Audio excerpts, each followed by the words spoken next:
अरे, आप यहाँ हैं? आज जब हम अपने शिष्यों से वार्ता कर रहे थे तो आपको वहां नहीं पाया। मैं वहां उपस्थित नहीं रहना चाहता।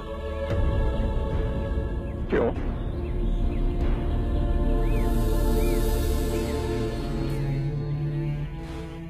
आप अपने शिष्यों को संबोधित कर रहे थे।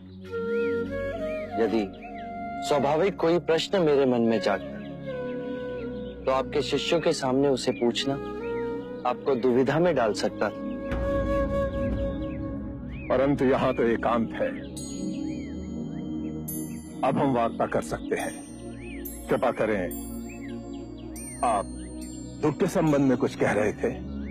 क्या आप ये मानते हैं कि दुख सत्य है? क्या आप ये भी मानते हैं कि दुख के कारण भी है? हाँ। यदि कारण है तो दुख तो रहेगा,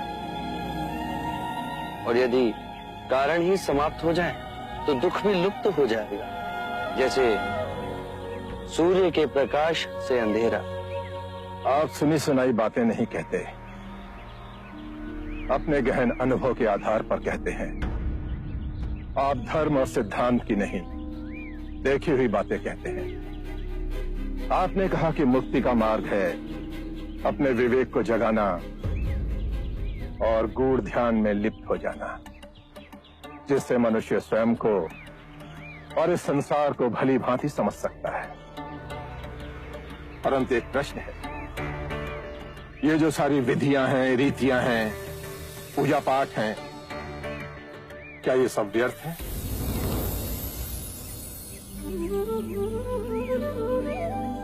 यदि कोई व्यक्ति इस नदी के दूसरे किनारे पर जाना चाहे तो वो क्या करे? यदि जल गहरा नहीं है तो वो चलकर जा सकता है, और यदि जल गहरा है तो वो नाव की सहायता से जा सकता है या स्वयं तैरकर जा सकता है।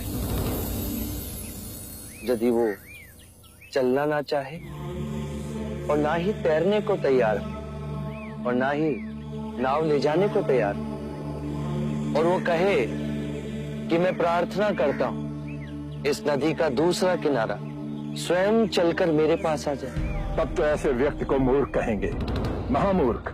इसी प्रकार यदि व्यक्ति अज्ञान और भ्रांति को अपने विवेक से मिटाएगा नहीं तो परम आनंद और मुक्ति के दूसरे छोर पे कैसे पहुंच पाएगा?